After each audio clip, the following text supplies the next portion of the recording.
Hello, BookTube, and welcome back to BookTrek 2021. This is a 5-month mission I'm embarked on with a bunch of other booktubers, where we're reading Star Trek fiction, show incarnation by show incarnation. So we started with the original series in August, and in September we're reading The Next Generation, and we're in our final week of reading novels about the characters and situations, the continuity of The Next Generation. Then we move on to Deep Space Nine. And I've been having a blast. Far more enjoyment than I thought I would have. I went into this month just reflexively not very much liking The Next Generation, and that has, to a degree, changed. It will take some time. It won't happen overnight, but I don't hate the show anymore. I reserve my hatred now for only one Star Trek franchise, and we're not doing it in 2021. So I've been reading the books now, really as I cordially put it, a voyage of discovery. I've really been not that discovery, but a voyage of figuring out the nuances of this particular incarnation of Star Trek, which feels like a new gift.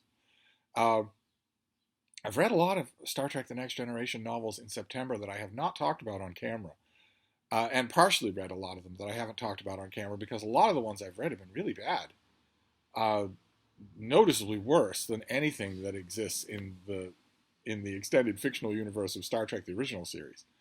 Books that really don't exist at all. Books that really are only continuations of other people's books.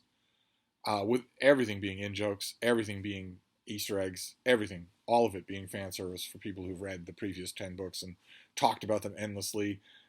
Plot points, character background points that were generated in conversation on discussion boards, and then since the authors are hip deep in those discussions, they then incorporate those details into their own continuation of the story, and maybe incorporate the names of some of the posters of some of that stuff. Oh, please! Oh, no, no, no, no, no, no, no, no, no, no. So uh, I've had a lot of disappointments that I haven't been able to talk about, and I don't imagine there's anybody watching BookTrek that doesn't already like Star Trek and maybe read Star Trek. Although one of our hosts had never read a Star Trek book before BookTrek began. But even so, I feel obliged to sort of devil's advocate this whole thing. A lot of people who've never read a Star Trek novel would say, "Well, aren't they all like that? Don't they all depend on you having seen the show?" I could see where that comes from, and it is 99% true. But in really good Star Trek novels, the author will keep that in mind. They maybe won't explain all of the basics. They maybe won't have anyone actually give you an info dump on what the Federation is, because that wouldn't be realistic. None of the characters in a Star Trek novel would really need to be told that.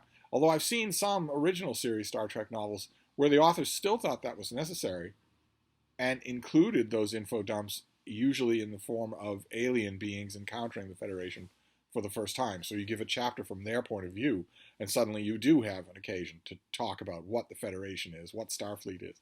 Uh, so I would argue that it's not quite that bad, and people, uh, I think the people you're going to get to write your Star Trek fiction who will be more conscious of that kind of in-jokey stuff and avoid it will be people who are professional writers in their own right. Not people who rose through the ranks of writing Star Trek fiction, but people who have their own careers and then get tapped for a Star Trek novel. And that's an example of what we're reading today. This is a novel called Grounded by David Bischoff, who is a working science fiction author on his own in non-Star Trek circles. And as a result, or maybe as a result of that, certainly I'm attributing it to that, this was an extremely tight, well-done novel, something that gives you just the right amount of exposition, so that if you are familiar with Star Trek: The Next Generation, but you don't know every jot and tittle of it, the parts that you're not likely to be familiar with will be filled in here, and they'll be filled in at a gallop, very smoothly, very professionally. This is the story of the Enterprise D, under the command of Jean-Luc Picard, that goes to a world, a seismically hyperactive world, that has a Federation science team on it that is led by someone that Picard once was very close friends with, a woman he was very close friends with. Not that that matters. They're the only ship within range, so they have to go at double speed anyway, because the planet, that science station has sent out a distress signal. They get there and things look bleak. the world looks weirdly inhospitable. It has a breathable atmosphere, but it looks weirdly inhospitable, tectonically speaking, and also a weird muddish slime that seems to be all over everything. And subsequent to their visit to the planet, the Enterprise starts to undergo massive malfunctions. All advanced technology on board the Enterprise starts to undergo massive malfunction. Now, even despite those malfunctions, the ship manages to limp its way to the nearest starbase, which is commanded in a gimmick that I'm noticing recurs quite often in Star Trek The Next Generation. The starbase is commanded by an old rival or slash friend slash frenemy of Jean-Luc Picard from his Academy days. This is like the 5th Next Generation novel that has thrown that gimmick at me. In much the same way as when I was rereading a lot of the original show novels, I noticed how many of them, including quite a few that I didn't talk about during August, start off with Captain Kirk getting a scrambled, coded, top emergency communique from Starfleet. That happens at the beginning of, I must have read 30 Star Trek novels that happened that way.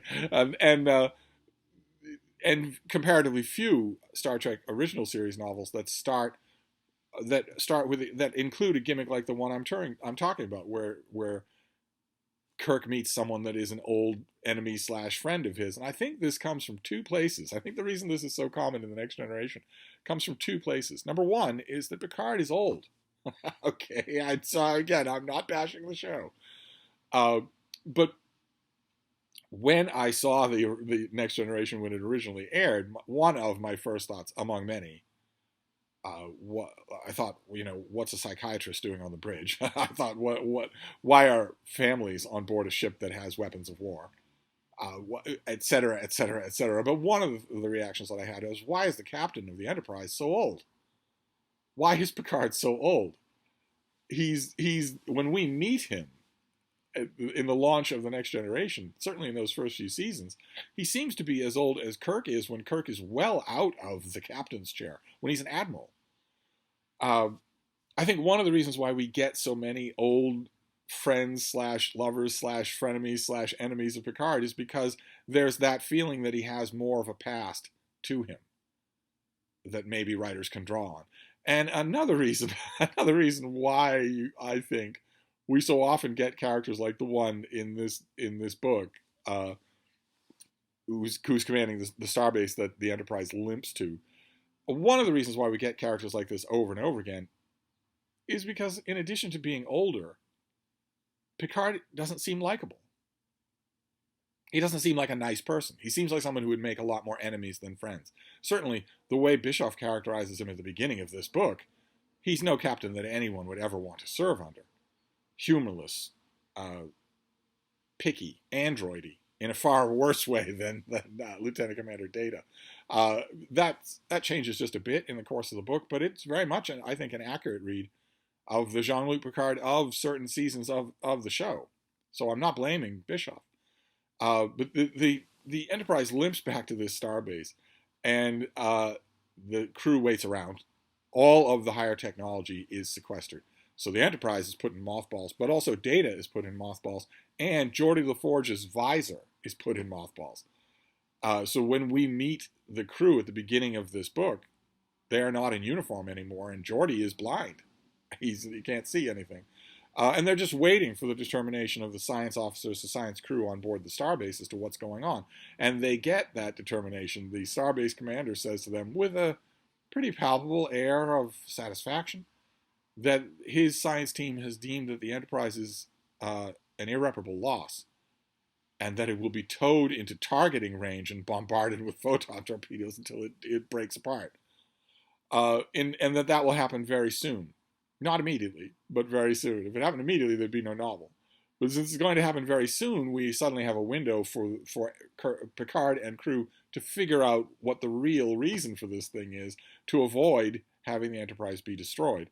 And Bischoff winds that very expertly, very smoothly, with flashbacks that show us what happened. We don't get that in chronological order. We meet, this novel starts with the Enterprise under examination at that starbase. So we have no idea what happened. The crew knows, but we don't. So Bischoff winds those two things together, the gradual revelation of what happened on this planet and also the revelation of what happened to the science team, with the breakneck race to figure out how to save the Enterprise. And it's all very effective. I don't know if it's really effective because David Bishop can make anything effective, because he's had a long career out doing that, has a lot more experience at writing than a lot of people who write novels. I know that yesterday I swore off Peter David, who probably has written more words by a factor of 10 than David Bischoff has, but how good have they been? I don't know. I might be inclined to think that, and my natural instinct when I have a hypothesis like that is to test it by reading another Next Generation novel tonight that is also written by a novelist who has a career outside of Star Trek. So I may do that. I may do that tonight. I picked this one at random, but I may not be quite so random tonight. But that is your Star Trek book for today. It's grounded, quite good. I can very strongly recommend it. It's a very good, well put together science fiction novel in which all of the characters seem to be in character, at least for the first few seasons of the show, the first 4 or 5 seasons of the show. I would say at least for that. Because this still feels at the beginning, all throughout this book, it still feels like they could go their separate ways, and it wouldn't mean much to them. And I in the Next Generation episodes, that feeling goes away gradually. It's there at the beginning, I think. Next Generation diehards might disagree. I think that feeling first makes itself apparent in the Next Generation once Picard is saved from the Borg. Then suddenly it feels like we are more than just a crew. We are more than just co-workers, which is the one thing I loved about the original series, is that they were more than just a crew, and that element was harped on for the next 50 years. And I don't think that element's there at first with the Next Generation. I think it grows with time, and it's not there in this book. In fact, it was the absence of that element for so much of the Next Generation that always caused me to rip into it. One of my standard comedy routines in college dorm rooms full of bored teenagers was to point out that Jean-Luc Picard seems to prefer in his mind any of the jobs that he has or ever could have to the job that he has as captain of the Enterprise. In the classic episode where Scotty comes to the 24th century, where Scotty figures out a way in the 23rd century to keep himself alive into the 24th century. The Enterprise D is the one that finds him and recovers him. And when he and Picard are having a heart-to-heart talk about their service in Starfleet, Picard is talking about the Stargazer, a battered old vessel that he had been captain of before he was captain of the Enterprise. And he actually says to Scotty, in every measurable way, my Enterprise is far superior to the Stargazer. And yet there are days when I would give almost anything to be on that bridge again, to be in command of that old ship again. Does he think that way about the Enterprise? We never get that impression at all. He wants to be an archaeologist. In the holosuite, he clearly wants to be a private eye in 20th century Earth. Anything but captain of the Enterprise. So that detachable feeling bothered me for a while. Now I see that I just allowed it to bother me throughout the whole show when it's not actually there throughout the whole show. It goes away. And it's definitely not there in the movies. So you have to be prepared for a little of that in this novel. But if you are, it's a good one. I recommend it. So I'm going to wrap this up for now. That is my BookTrek for today. But I'll be back tomorrow. Thank you, BookTube.